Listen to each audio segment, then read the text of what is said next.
This is my assistant Lexi. And this is the 40-watt solar generator. It's on wheels. It has a retractable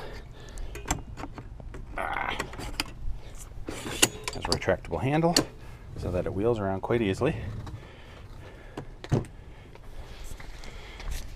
Inside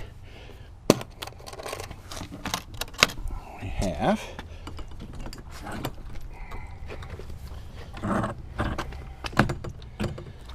two solar panels.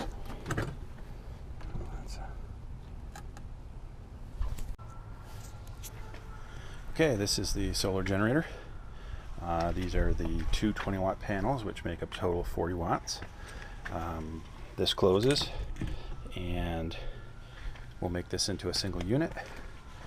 You can see right now, with the sun shining on it, that the battery indicator is showing charged, and the solar indicator is showing charged. So that means that this is currently recharging the battery. Let's turn the unit on and press the status button here. Okay, showing that we're currently at 13 volts and charging. So what does this unit have?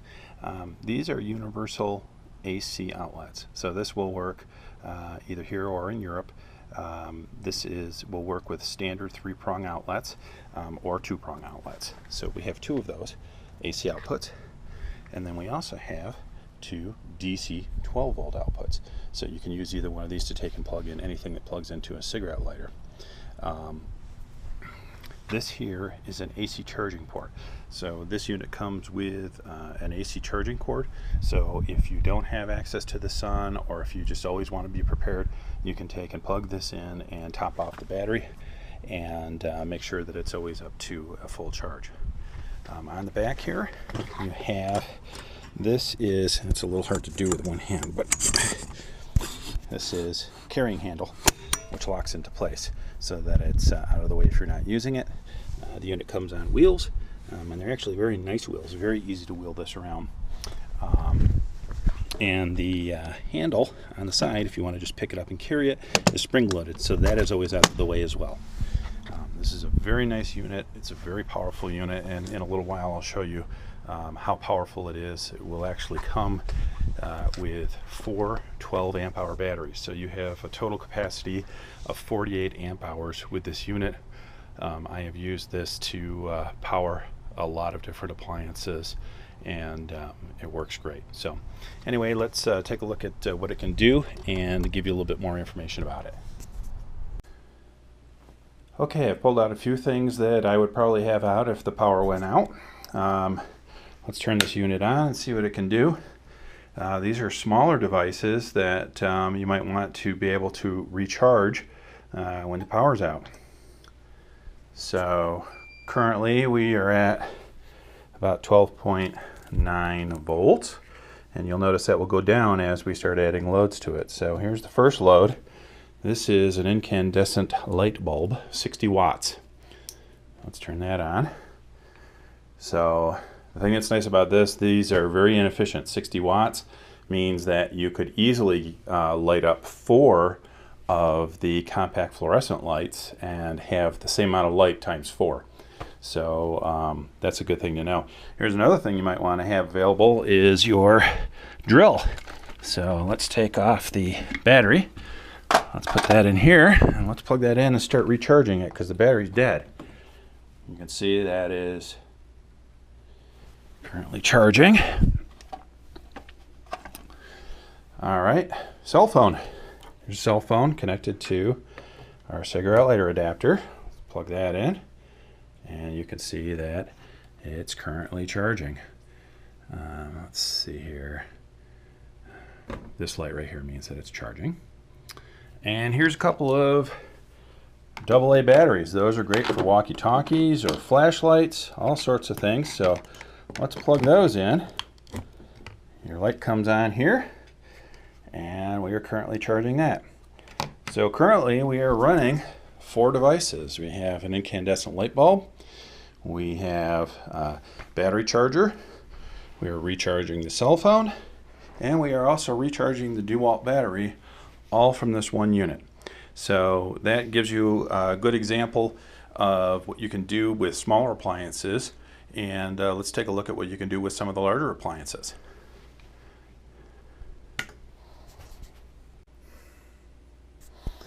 How's about using a nice kitchen appliance like a bread maker? Still have my battery plugged in here. We're still recharging our batteries. The cell phone is still plugged in over here. And let's plug the bread maker in.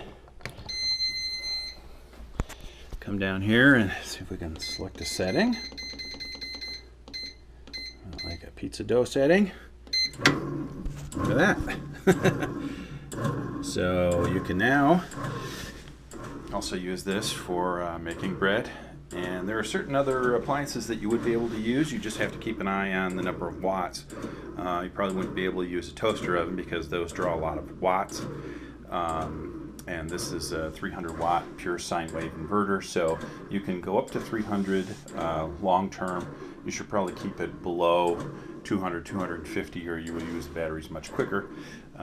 But if you wanted to take and make yourself some bread, you'd be all set for that while you're recharging all your other gadgets.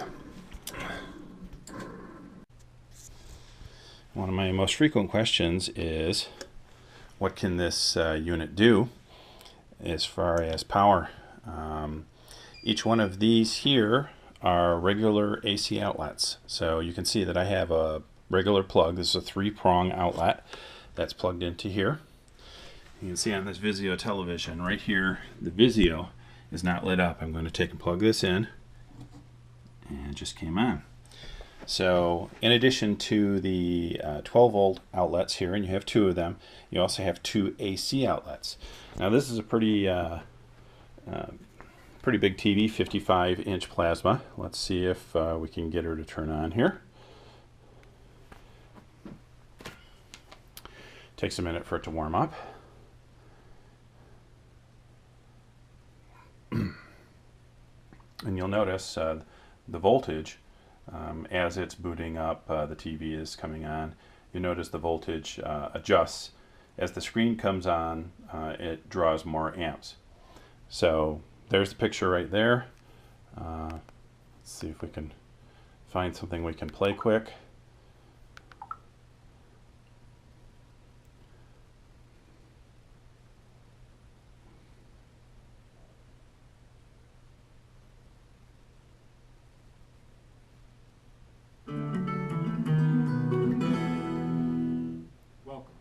You've heard me before quote one of my mentors who told his students that news is what people want to keep hidden. Everything else is publicity. That's why 2 books are rattling the cages of powerful people who would rather you not read them. Here's the first one, Captive Audience, the Telecom Industry and Monopoly Power in the New Gilded Age, by Susan. Okay. So as this is being used, you'll see that the power will slowly drop. I have actually run this television with this unit between 60 to 75 minutes. This probably would not be designed for long-term use with that because you'd use your power up quickly, but for smaller appliances this will last for quite a long time. So that's just a good example of what it can do. This does have a 300 watt pure sine wave inverter inside of it. It will run larger appliances, so if you have say refrigerators, especially smaller refrigerators where you need to keep food cool during an emergency or something like that, this will take care of that for you. You just need to make sure that it's not pulling more than 300 watts. And to figure that out is very simple. You get yourself a simple kilowatt meter, and all that does is it will plug in here like this. Okay, and this will show you how many watts your device is using.